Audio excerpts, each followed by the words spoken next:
Rahmani.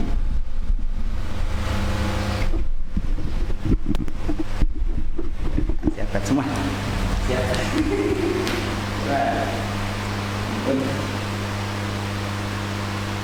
Sebentar Pak. Siap.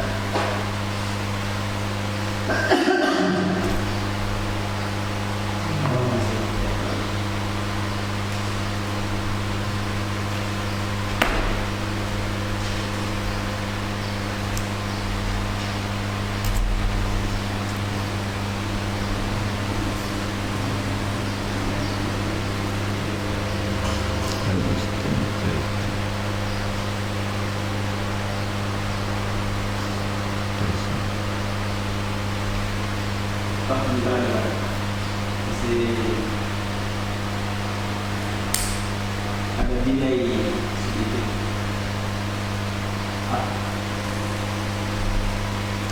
Bismillahirrahmanirrahim.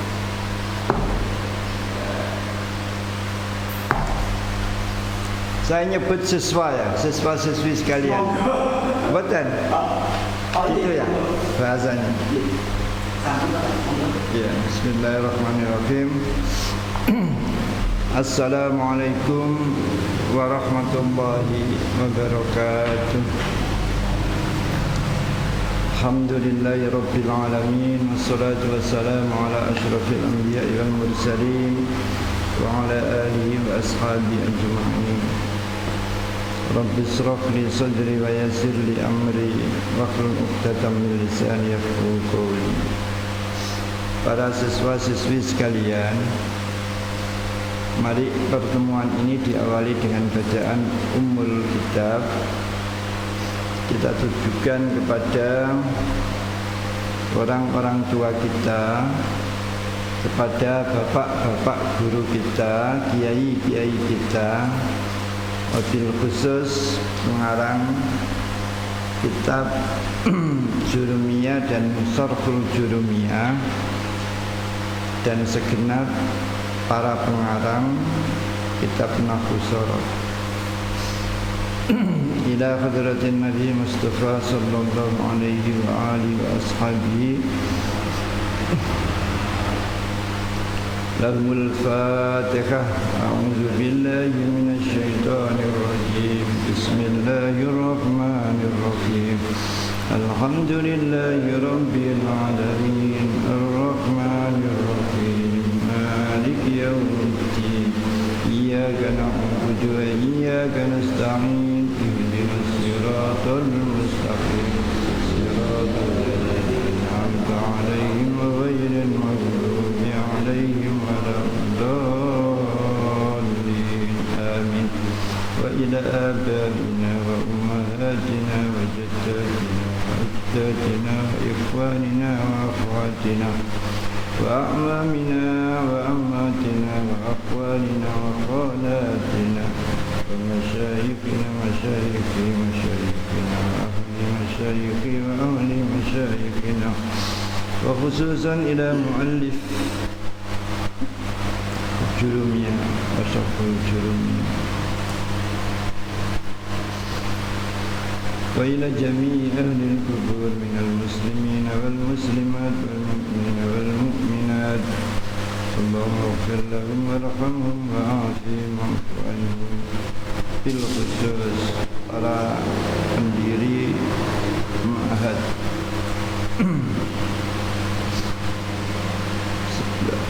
Lahumul Fatihah.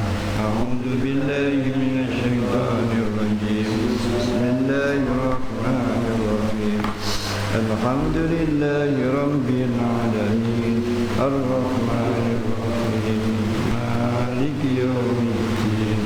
Iyyaka na'budu wa iyyaka nasta'in. Ihdinas siratal mustaqim. Siratal ladzina an'amta 'alaihim ghairil maghdubi 'alaihim waladdallin. Amin. Bismillahirrahmanirrahim. Dalam pertemuan pertama ini, materi yang mau kita bicarakan, materi yang mau kita kaji selama bulan Ramadan, pertemuan pertama ini akan membahas tentang al-kalamu wa aqsamuhu, masuk kategori ilmu nahwu. Sebelum kita membicarakan tentang kalam wa aqsamuhu, kita bicara dulu tentang ilmu nahwu. Yang harus kita bicarakan pertama adalah al-haddu atau at-ta'rif, definisi ilmu nahwu. Yang kedua al-hukmu, hukum mempelajari ilmu nahwu. Yang ketiga al-maudhu'u, sasaran, yang mau dibahas, yang mau dikupas, itu berhubungan dengan keilmuan apa. Yang keempat al-faidatu, dengan mempelajari ilmu nahwu ini faedahnya apa. Yang terakhir al-istimdadu, dasar, sebagai pijakan dasar dari ilmu nahwu. Pertama al-haddu at-ta'arifu, definisi ilmu nahwu adalah ilmu yang membahas tentang keadaan akhir kalimat. Jadi bahasa Arab itu ada pola akhir kalimatnya itu berubah. Dengan perubahan akhir kalimat itu juga dari sisi makna berubah. Itulah sebabnya sehingga perubahan akhir kalimat dalam bahasa Arab itu sensitif sekali. Orang kalau tidak hati-hati salah mana fa'il mana maf'ul. Seperti dalam ayat Al-Quran wa warisa Sulaimanu Dawuda, itu kalau keliru membacanya Sulaimana Dawudu, nanti generasi itu salah cara melihat generasi. Sulaiman itu putranya Dawud apa Dawud itu putranya Sulaiman. Makanya dalam ilmu nahwu, kalau ada lafaz yang sama-sama bisa jadi fa'il, sama-sama bisa jadi maf'ul, artinya apa? Sama-sama bisa diketahui ini i'rab rafa, ini i'rab nasab, sama. Maka menurut ilmu nahwu yang pertama yang jadi pelakunya, nah itu juga berhubungan dengan tentang keadaan akhir kalimat. Tapi kondisi akhir kalimat itu mengacu pada pedoman-pedoman tertentu. Fa'il harus dibaca rafa, maf'ul bi objek harus dibaca nasab, mudhaf ilaih harus dibaca jar dan seterusnya. Itu berhubungan dengan pedoman-pedoman tertentu dalam kata yang mu'rab dan kata yang mabni. Jadi ilmu nahwu nanti membicarakan juga tentang ini isim yang mu'rab, ini isim yang mabni, ini fi'il mudhari' yang mu'rab, ini fi'il mudhari' yang mabni. Itu dibahas di nahwu. Jadi saya ulangi lagi, definisi ilmu nahwu adalah ilmu yang membahas tentang keadaan akhir kalimat dengan pedoman-pedoman tertentu dalam kalimat yang mu'rab dan mabni. Dua al-hukmu, hukum mempelajari ilmu nahwu adalah fardu kifayah. Fardu kifayah itu kewajiban dari masing-masing orang mukallaf yang muslim. Tapi kalau sebagian ada yang melakukan, maka yang lain gugur kewajibannya. Itu namanya fardu kifayatin. Jadi seandainya satu desa tidak ada anak yang belajar nahwu, ya dosa semua satu kampung. Makanya kelihatannya anak-anak kita ini cari ilmu, mencari kebodohan, tapi punya pengaruh ke yang lain, yaitu dapat menggugurkan kewajibannya orang tuanya. Kama sebagaimana keterangan qala yang mendika sapa An-Nawawi, Imam Nawawi. Menurut Imam Nawawi, hukum pelajari ilmu nahwu adalah fardu kifayah. Yang ketiga al-maudhu, sasaran. Sasaran yang dibahas dalam ilmu nahwu adalah al-lughatu al-arabiyyah, adalah bahasa Arab. Saya seringkali sebelum mengajar pada anak-anak tentang nahwu, tentang shorof, saya beri motivasi yang begitu besar. Ternyata bahasa itu sama saja. Bahasa yang ada di dunia itu sama saja. Masing-masing punya karakter masing-masing. Sama aja. Tidak ada orang bilang bahasa ini loh kok sulit. Tidak ada. Memang kenyataannya begitu. Cuma masing-masing bahasa itu punya karakter sendiri-sendiri, punya aturan sendiri-sendiri. Tapi dari sekian bahasa yang ada di dunia, yang paling simpel, paling mudah itu bahasa Arab ternyata. Ya monggo ditelusuri. Ada kata fi'il kaf tak ba. Ketika kaf tak ba dirangkai berbunyi kata ba, 3 huruf. Dan itu menurut ulama ahli shorof namanya fi'il madhi, ikut wazan fa'ala.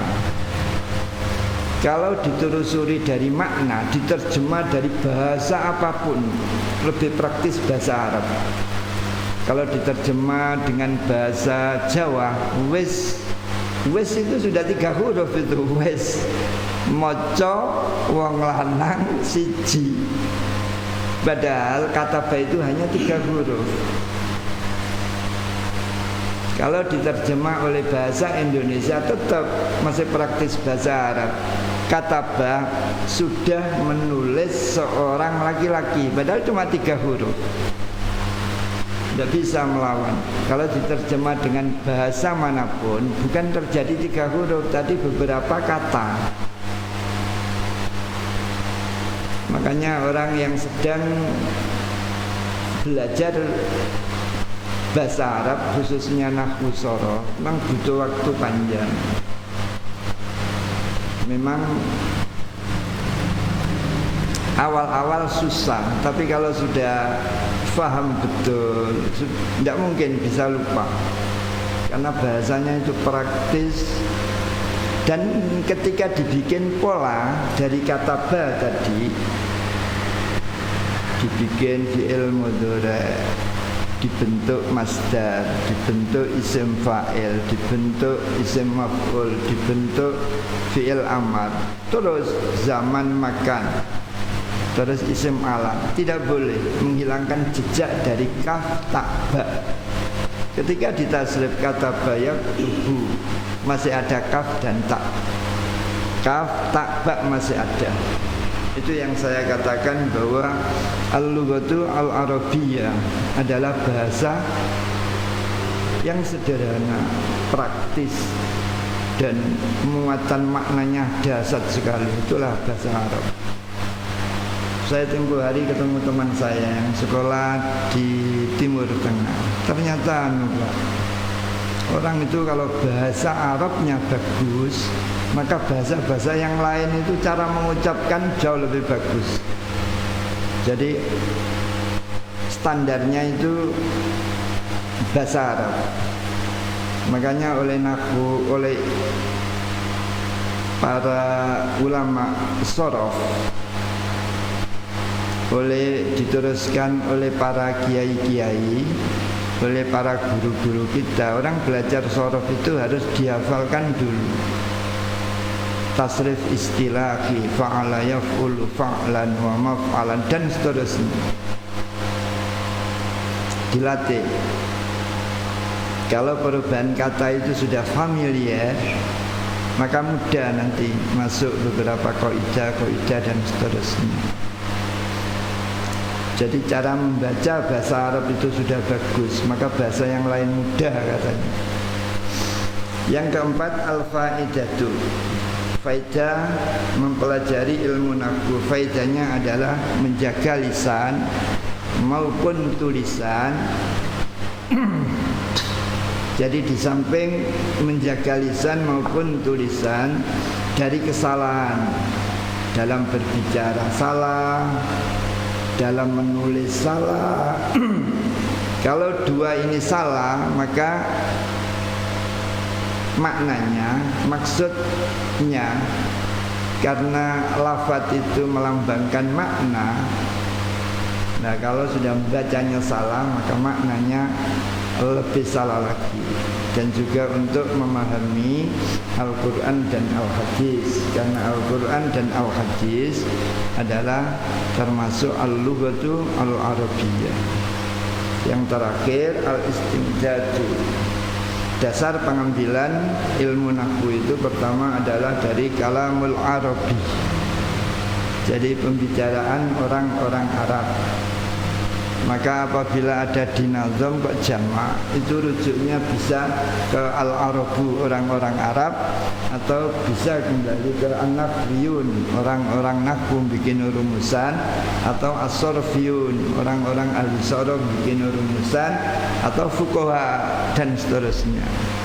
Tapi pada dasarnya kalamul arabi, pembicaraannya orang Arab, Al-Quran dan Al-Hadis. Bismillahirrahmanirrahim. Bab pertama, al-kalamu wa aqsamuhu. Al-kalamu membicarakan tentang kalam, wa aqsamuhu, dan bagian-bagian yang membentuk kalam. Jadi pertemuan pertama kita akan membicarakan al-kalamu wa aqsamuhu. Dalam bahasa Indonesia, kalam itu sama dengan kalimat. Jadi kalau kalamun bahasa Arab itu diterjemah oleh bahasa Indonesia kalimat. Sedangkan kalimat dalam bahasa Arab, kalau ada guru menerangkan tentang kalimat, ini yang dimaksud bahasa Arab adalah diterjemah oleh bahasa Indonesia kata. Jadi kalam kalimat, kalimat kata. Definisi kalam. Al-kalamu huwal lafzu al-murakkabu al-mufidu bil wad'i. Al-kalamu utawi kalam menurut ulama nahwu. Jadi ini dibatasi, bukan kalam menurut mutakallimin, orang ulama ahli tauhid, bukan kalamul fuqaha'i, bukan kalam menurut ulama ahli fikih, bukan. Jadi kalam di sini yang dimaksud adalah al-kalam utawi kalam menurut ulama nahwu, huwa iku utawi kalam itu al-lafzu lafad. Itu al-lafzu lafad al-murakkabu yang tersusun, terangkum, al-mufidu yang dapat memberikan faidah dengan faidah yang sempurna. Al-mufidu dapat memberikan faidah dengan faidah yang sempurna, sehingga dalam pembicaraan itu ada manfaat bagi mitra bicara, yaitu mukhatab. Bil wad'i dengan bahasa Arab atau dengan unsur kesengajaan. Jadi kalam menurut ulama nahwu adalah lafaz yang terdiri dari dua kata atau lebih. Nah, itu dalam teks ini namanya al-murakkab. Dapat difahami oleh orang yang diajak berbicara mufid, menggunakan bahasa Arab atau disengaja. Contoh, qala Zaidun. Orang belajar nahwu itu pendekatannya harus lewat bahasanya sendiri. Bahasa Jawa itu loh menjadi kalam paling. Zaid teko, Zaid tidur. Sederhana sekali, maka bawa ke situ mempelajari bahasa Arab itu. Apalagi belajar nahwu. Zaid di masjid tempat, Zaid di samping saya, Zaid di samping kamu. Paling sederhana itu. Saya melihat Zaid menulis. Sederhana sekali. Maka kalam menurut ulama nahwu harus lafaz. Lafaz itu suara apabila ditulis itu mengandung sebagian huruf hijaiyah, itu namanya lafaz. Zaidun itu suara. Kalau ditulis ada zaknya, ada yaknya, ada dalnya, maka zaidun namanya lafaz. Ja'a itu suara, ditulis ada jim, ada alif, ada hamzah, maka ja'a namanya lafaz. Tentunya lafaz ini harus dibatasi. Di sini ada alnya, al-lafzu, tidak sembarang lafaz, yaitu lafaz yang dipakai dalam bahasa Arab. Jadi lafaz yang masuk dalam kategori kalam adalah lafaz yang dipakai dalam bahasa Arab. Nah, sudah contoh qala Zaidun.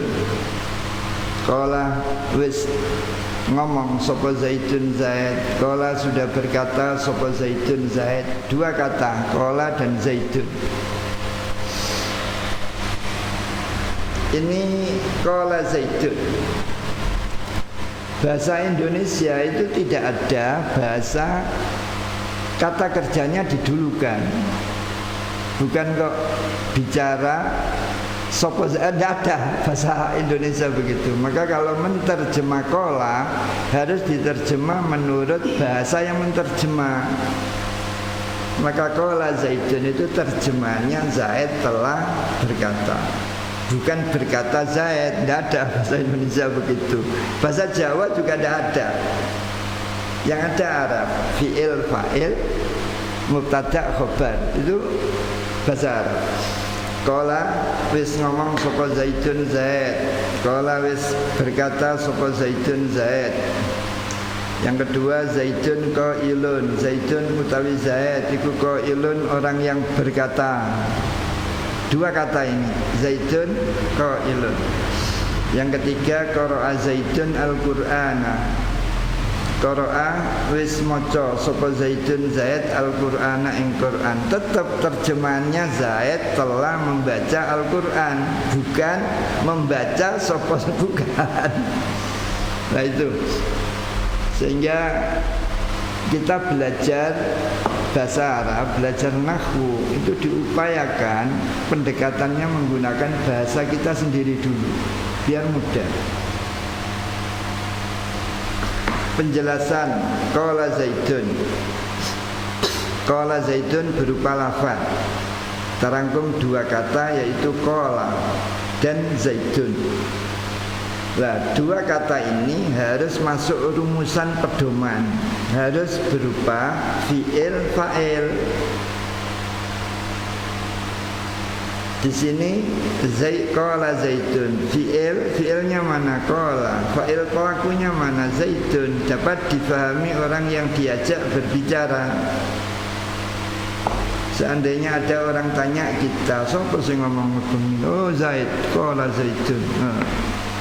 Umumnya orang diberi informasi qala Zaidun itu paham, terus berbahasa Arab atau dengan disengaja. Ketika orang bicara qala Zaidun itu ada unsur kesengajaan.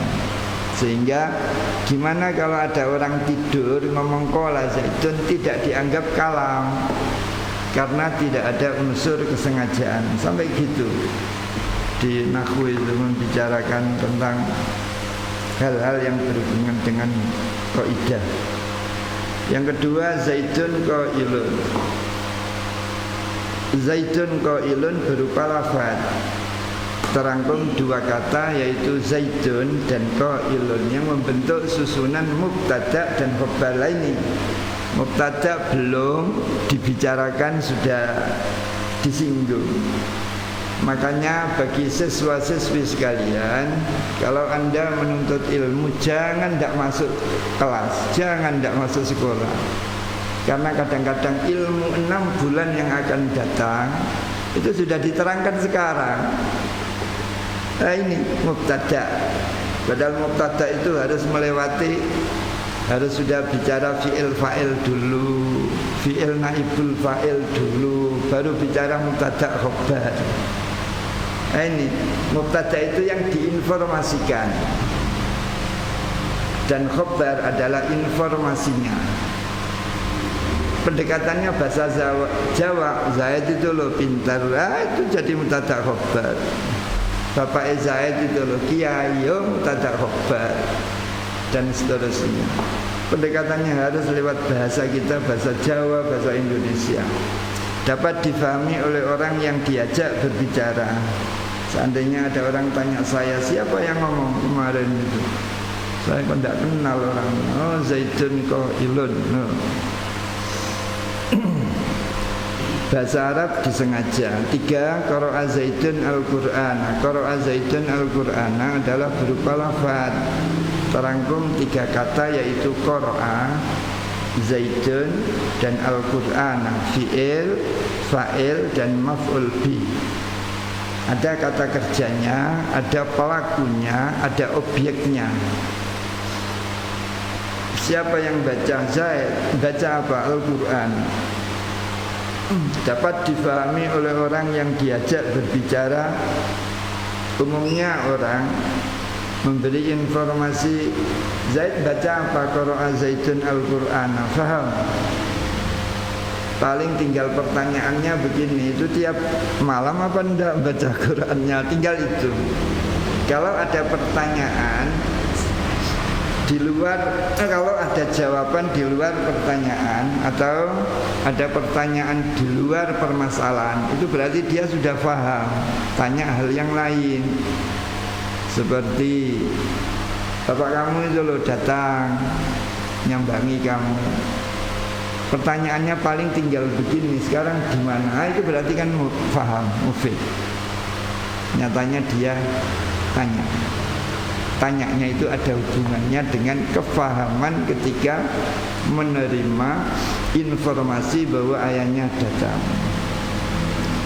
Menggunakan al-lughatu al-arabiyyu, bahasa Arab, atau disengaja. Jadi makna al-wad'u bil wad'i itu 2, disengaja atau dengan bahasa Arab. Syarat kalam dari takbir susunan al-kalam huwa al-lafzu al-murakkabu al-mufidu bil wad'i, maka muncul syarat-syarat kalam. Kalam itu harus memenuhi 4 syarat sebagai berikut. 1. Al-lafzu harus berupa lafaz. Lafaz adalah suara jika ditulis memakai huruf hijaiyah. Gimana kalau ada suara tidak bisa ditulis dengan huruf hijaiyah, maka tidak masuk kategori lafaz. Gimana kalau lafaz itu tidak dipakai dalam bahasa Arab, tidak termasuk lafaz yang dimaksud di sini. Zaidun itu dipakai, tapi daizun tidak dipakai. Nah itu sekalipun lafaz tapi tidak masuk kategori lafaz yang mau dijadikan kalam. Seperti makan, itu dipakai dalam bahasa Indonesia, tapi nakam tidak dipakai. Seperti itulah. Seperti itu. Lafaz suara yang jika ditulis memakai sebagian huruf hijaiyah, maka standarnya bahasa Arab itu harus mengakomodir, menerima dengan huruf hijaiyah. Al-murakkabu, terangkum 2 kata atau lebih. Jadi minimal 2 kata yang membentuk fi'il fa'il atau mubtada' khobar. Itu minimal 2 kata. Bisa lebih dari itu. Al-mufidu dapat difahami oleh orang yang diajak berbicara. Al-wad'u disengaja berbicara atau berbahasa Arab. Ini ada catatan. Kalam menurut bahasa Indonesia adalah kalimat, sedangkan kalimat bahasa Arab oleh bahasa Indonesia diterjemah kata. Bagian-bagian yang membentuk kalam wa aqsamuhu salasatun ismun wa fi'lun wa harfun ja'a li maknan. Wa aqsamuhu utai pira-pira pembagian bagian yang membentuk kalam. Jadi orang ngaji, santri itu apabila menemui lafaz jamak, aqsam itu jamak, maka harus dicari mufradnya, sehingga nanti punya rumusan kaidah kecil-kecilan. Kismun, kismani, aksamun. Oh berarti nek ana mufrad fi'lun itu jamaknya antara lain bisa af'alun. Wa aksamuhu utai pira-pira bagian yang membentuk kalam itu salah satu ada 3. Rupane 3 ismun, 1 isim, wa fi'lun fi'il, wa harfun dan huruf. Ja'a kang teko apa harfun limaknan mempunyai makna. Jadi bagian yang membentuk kalam itu ada 3, isim, fi'il, huruf. Lah huruf di sini dibatasi harus ja'a limaknan, yaitu huruf yang bermakna. Huruf itu ada 2. Ada huruf yang bermakna seperti min, fi, alba, alam dan seterusnya. Ada huruf itu hijaiyah, huruf yang tidak punya makna, alif, ba, ta, sa lah itu. Lah, huruf yang masuk kategori kalimat kata adalah huruf yang bermakna. Bagian yang dapat membentuk kalam itu ada 3, yaitu isim, fi'il dan huruf. Yaitu huruf yang mempunyai arti seperti hal. Hal itu huruf, maknanya tanya. Terus terjemahannya bahasa Indonesia apakah. Jadi hal itu bukan maknanya apakah, hal itu maknanya takon, tanya. Tapi diterjemah oleh bahasa Indonesia apakah. Fi, 2 fi itu maknanya dalam ruangan. Ad-dzarfu, dalam ruangan, diterjemah di dalam. Dan lam itu maknanya meniadakan perbuatan.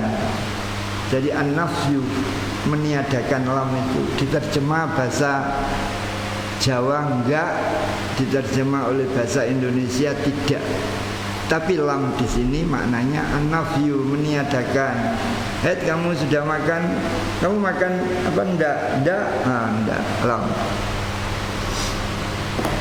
Enggak artinya enggak makan. Jadi kata yang dapat membentuk kalam itu ada 3. Ismun, fi'lun, harfun, ja'a li maknan. Maknan ini dijarkan oleh lam, li maknan. Tanda jarnya dengan kasrah muqaddar alal ya, karena maknan adalah isim maksud, isim mu'tal akhir. Awal-awal belajar nahwu kalau sudah kena i'rab takdiran itu sudah agak malas, tapi jangan, tantangan itu.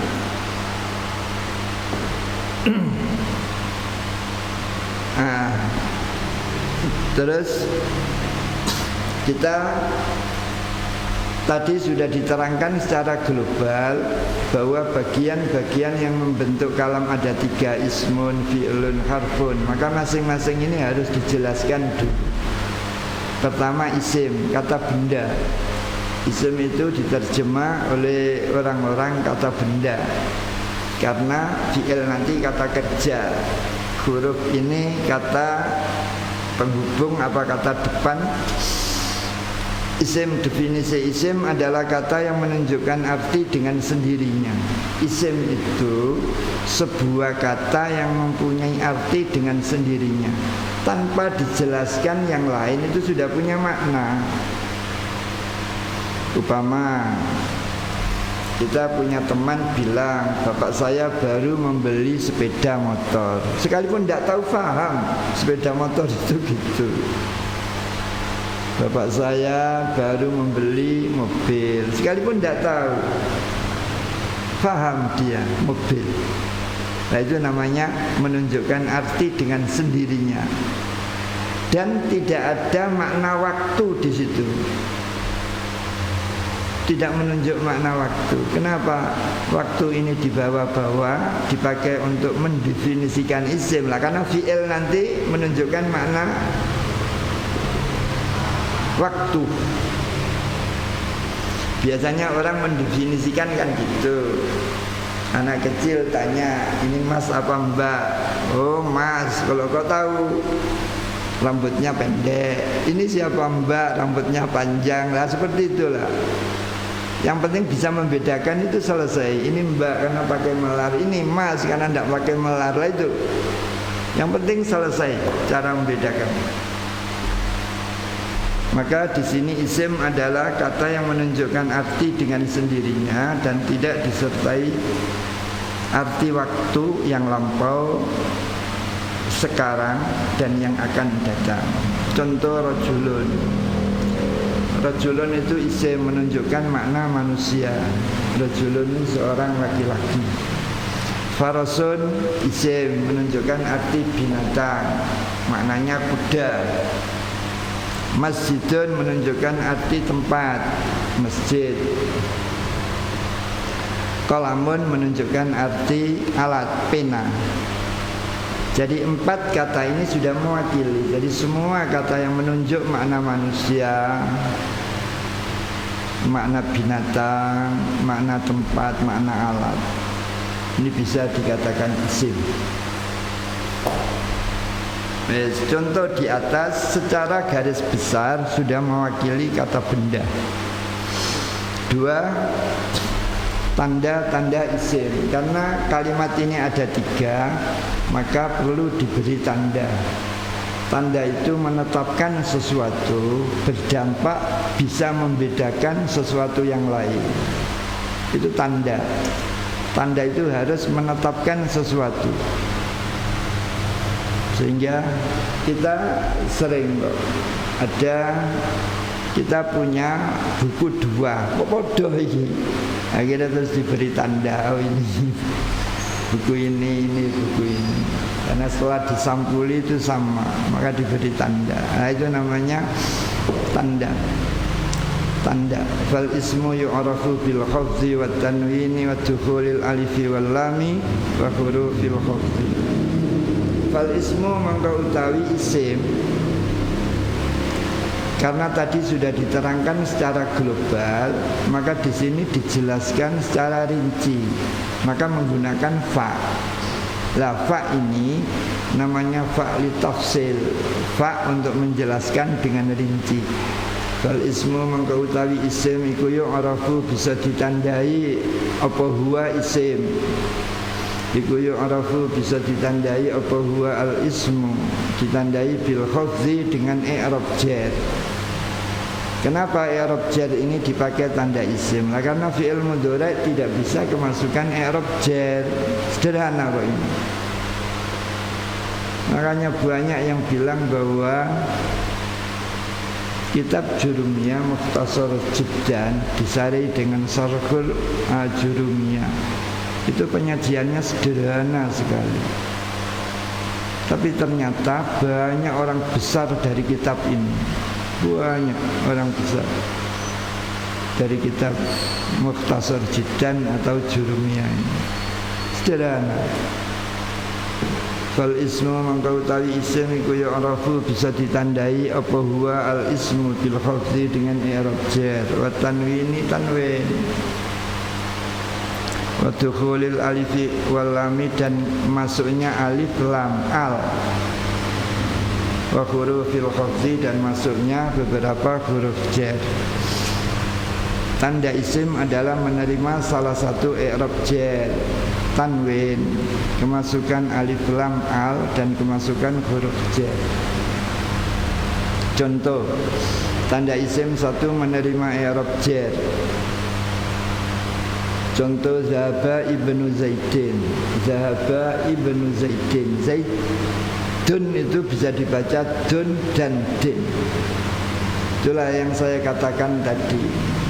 Jadi kondisi akhir kalimat itu sensitif sekali bahasa Arab itu. Zahaba pergi sapa ibnu Zaidin, anaknya Zaid. Ini 2 kata tapi idhofah, mudhof dan mudhof ilaih. Cara memberi makna harus jadi 1. Zahaba pergi sapa ibnu anak Zaidin. Enggak gitu. Kita diajari oleh orang-orang tua oleh kiai-kiai kita, guru-guru kita langsung menjadi satu. Zahaba pergi sapa Ibnu Zaidin, anak laki-lakinya Pak Zaid. Yang kedua, Zaidin dibaca jer karena jadi mudhof ilaih. Oh, ini belum apa-apa sudah membicarakan mudhof ilaih. Nanti guru ketika menerangkan ini ya sekedar menyinggung Ibnu itu mudhof disandarkan, Zaidin mudhof ilaih. Makanya orang ngaji itu harus rajin. Tidak boleh sekarang ngaji besok enggak. Sekolah itu tidak boleh, tidak masuk itu. Karena apa? Ya itu tadi. Kadang-kadang ada ilmu yang diterangkan 6 bulan yang akan datang sekarang sudah disinggung. Terus menerima tanwin nasartu taliban. Nasartu menolong sapa saya taliban ing seorang siswa. Taliban. Jadi tanwin, karena tidak ada alnya maka tanwin muncul. Kalau ada alnya, tanwinnya hilang. Sama dengan mudhof. Mudhof itu apabila jadi mudhof maka tanwinnya hilang. Tapi kalau tidak mudhof, tidak ada alnya, tanwin muncul lagi. Maka ada seorang yang alim nahwu nyiir ketika putus pacar itu laksana mudhof sama tanwin. Jadi ketika putus dengan pacarnya dadanan bikin syair ka'anni tanwinun wa anti idzafatun. Jadi saya laksana tanwin dan anda laksana mudhof. Dia tidak ketemu mudhof sama tanwin. Nah ini taliban tanwin. Seperti Zaidin juga ditanwin, Ibnu Zaidin. Yang ketiga kemasukan alif lam. Hadara talibun summa nasartu talibah. Hadara hadir. Sapa talibun seorang siswa. Kemarin itu loh ada seorang siswa datang. Datangnya terlambat. Summa nasartu kemudian menolong sapa saya at-talibah ing siswa yang hadir tadi. La talibun tanwin. Talib yang kedua tanpa tanwin at-talibah karena kemasukan alif lam. Nah, sedikit saya terangkan agak jauh. Kalau ada isim diulang, yang pertama nakiro, yang kedua kok ma'rifat. Begini ini orangnya cuma satu, bukan dua. Jadi at-talibah adalah talib yang hadir. Jadi orangnya hanya satu. Saya tadi melihat seorang siswa, kemudian siswa tadi loh saya tolong. Summa nasartu kemudian menolong sapa saya atau liba ing siswa tadi. Sama dengan di Al-Qur'an itu ada fa inna ma'al usri yusra, fa inna ma'al usri yusra. Perhatikan. Ada al-usru ono ale, al-usru ada alnya lagi. Diulangi oleh Gusti Allah. Isim ma'rifat diulang-ulang. Isim ma'rifat diulang-ulang itu maknanya satu. Tapi kalau nakiro diulang-ulang itu maknanya dua. Seandainya begini, khazara talibun summa nasartu taliban. Summa nasartu taliban, maka orangnya dua ini. Karena isim nakiro diulangi isim nakiro. Apa maknanya fa inna ma'al usri yusra, inna ma'al usri yusra. Al usru diulangi dua kali tapi ma'rifat. Itu maknanya satu menurut Gusti Allah. Tapi yusra diulang itu maknanya dua karena sama-sama nakiro. Itu artinya apa? Kesulitan seseorang apapun. Nah, jadi siswa sinau, jadi siswa riyadhah belajar, riyadhah macam-macam lah, ya sinau yang masuk. Itu kalau dianggap berat itu cuma sekali, angel itu sekali. Nanti setelah itu dia akan menemukan kemudahan minimal 2 kali lipat. Minimal. Makanya susah di dunia, susah di pondok itu hanya sekali. Nah kadang-kadang anak dicoba kirimannya telat, kepalanya sakit, gitu sudah ngersuloh. Jangan. Hal-hal seperti itu yang mau membesarkan kita. Maka harus diingat itu susah itu sekali di dunia. Nanti akan menemukan minimal 2 kali kemudahan. Yang keempat, kemasukan huruf jar. Dakhala tilmizun fil fasli. Dakhala wis masuk sapa tilmizun seorang murid fil fasli dalam kelas. Al-fasli dibaca jar karena kemasukan fi. Sehingga kita punya rumusan kecil-kecil. Semua isim yang dijarkan huruf jar harus jar semua. Terus tandanya jar bervariasi melihat masing-masing isimnya.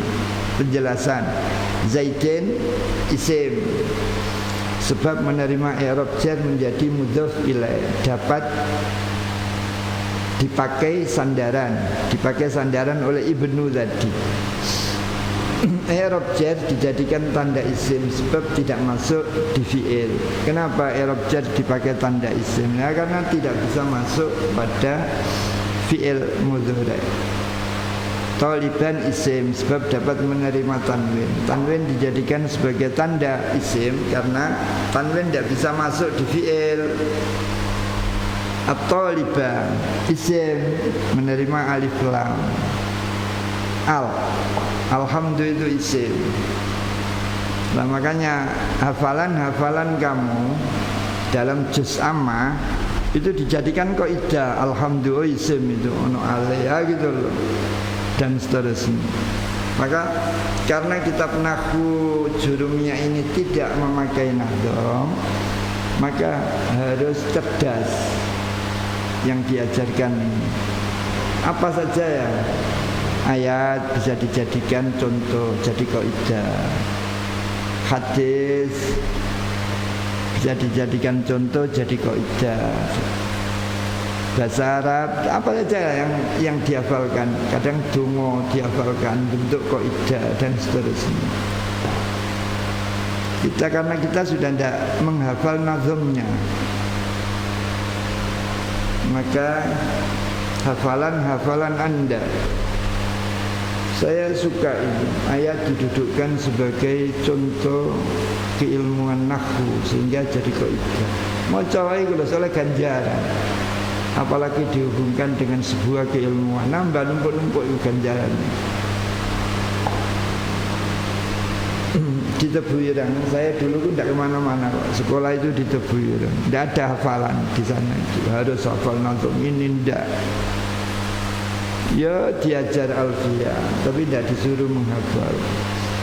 Teman-teman itu ada yang menghafal, ada yang milih, yang kaidah dipilih dihafalkan, tidak seluruhnya. Termasuk saya itu, tak pilih. Yang saya hafalkan itu beberapa hal yang susah diangan-angan. Nah, begitulah banyak hal kok. Saya juga nyontoh guru saya. Masya Allah guru saya kok alim-alim. Ternyata seperti itu antara lain.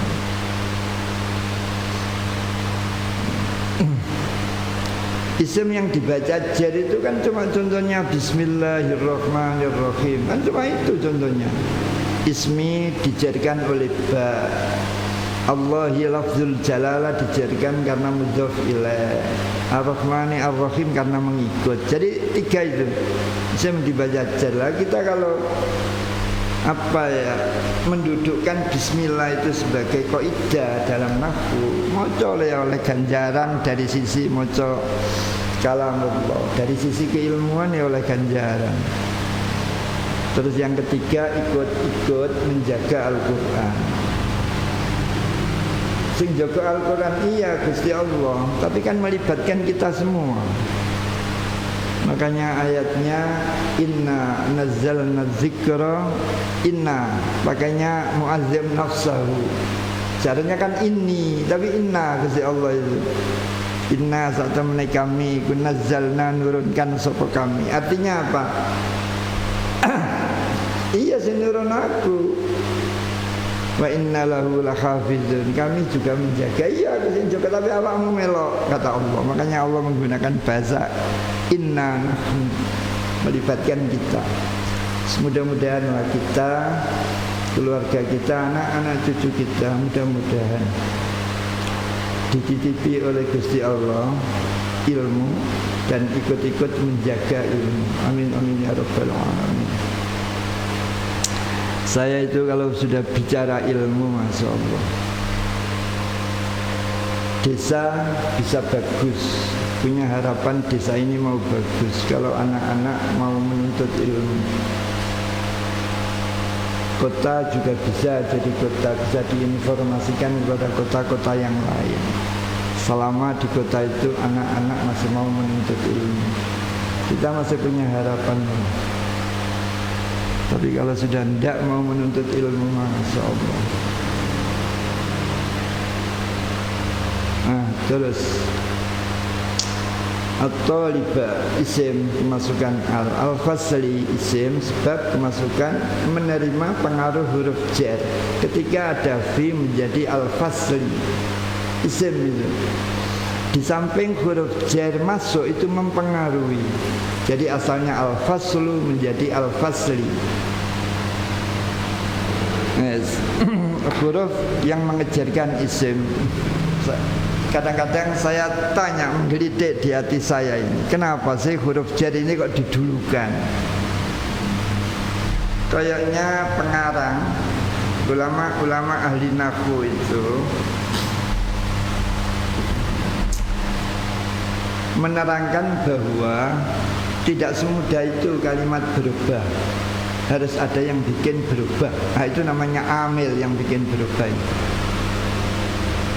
Jadi isim tidak boleh dikatakan dibaca rofa kalau tidak ada yang merofakkan. Tidak boleh dikatakan ini loh dibaca nasab tanpa meninggalkan isim yang menasobkan, tidak boleh.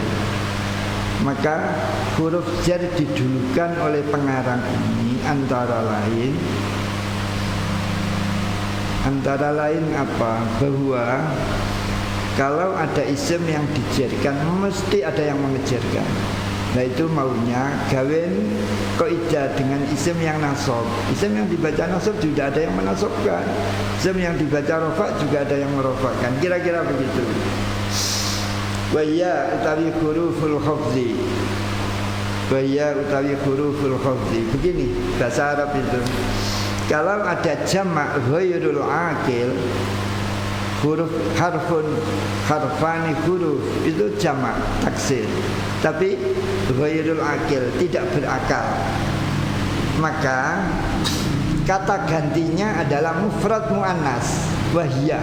Makanya di sini wahiyah, bukan wahunna, bukan. Karena huruful khafzi itu jamak taksir yang ghairul aqil.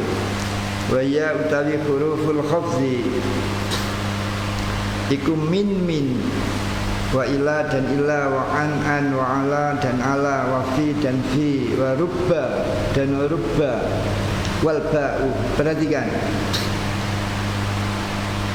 bicara huruf itu kalau satu huruf itu ditulis lengkap seperti ini, wal ba'u berarti baknya saja, wal kafu berarti kafnya saja. Tapi ketika tidak satu huruf ditulis apa adanya, min. Nah, kenapa tidak ditulis al-mimu wan nunun? Karena sudah dua huruf. Ya Allah, masya Allah, begini-gini ini kalau tidak dibimbing kiai, tidak dibimbing ustaz, tidak bisa. Masya Allah, inilah belajar. Saya dulu di Tebuireng itu sekolah sampai jam 1. Setelah itu, setelah asar ada ngaji, maghrib ada ngaji, setelah isya ada ngaji, setelah subuh ada ngaji. Ada jam belajar juga setelah isya. Jadi bagi teman-teman itu separuh dapat keilmuan di sekolah, separuh ngaji setiap hari.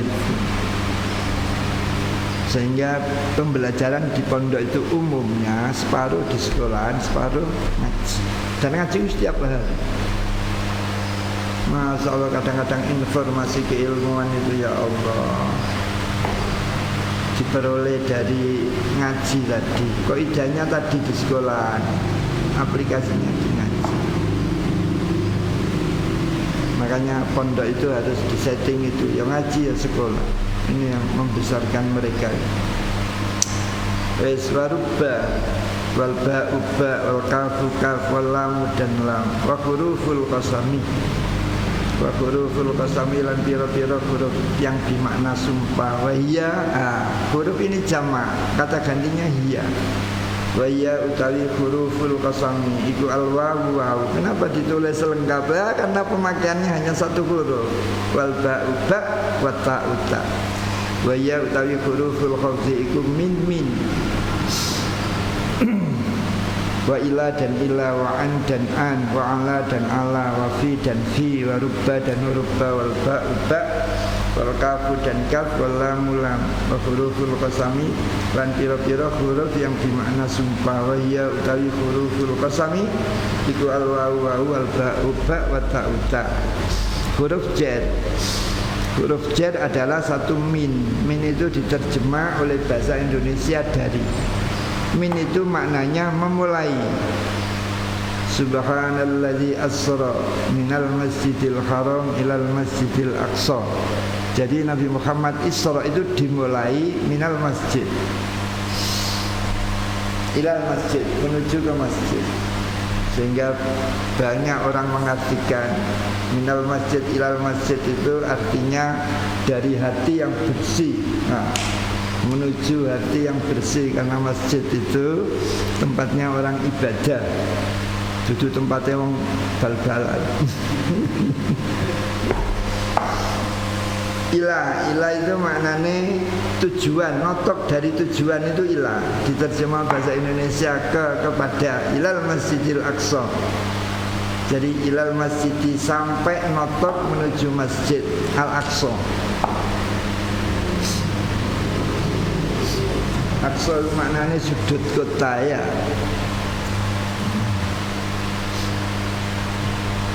Terus an. Jadi makanya di wudu itu faghsilu wujuhakum wa aydiyakum ilal marafiq. Jadi kamu kalau basuh wudu, para santri sekalian apabila wudu, kata Al-Quran ilal marafiq, sampai siku-siku. Sampai jadi notok siku. Pertanyaan yang muncul, siku dibasuh apa enggak? Ilah itu bermakna goya. Lalu mugoyanya itu tempat notoknya tadi loh, mugoya itu ikut dibasuh enggak? Menurut fuqaha ikut. Sehingga ilah seringkali fikih itu maknanya ma'al mirfaqo ini. Jadi yang dibasuh itu bukan sampai, tapi bersamaan dengan ini harus dibasuh. Didukung oleh hadis. Besok di akhirat itu katanya loh, di akhirat itu, karena ini hadis, bekas wudhu itu mencorong. Maka kalau kita ingin besok itu cemerlang, ya dilebihi lah wudhu itu. Itu. Jadi fuqaha kalau bicara statement apa saja itu mesti ada yang melatar belakangi dalil. Nah itu ilah. An itu maknanya melewati, tentang, dari. Yas'alunaka 'anil khamri wal maisir. Jadi an di sini tentang khamr.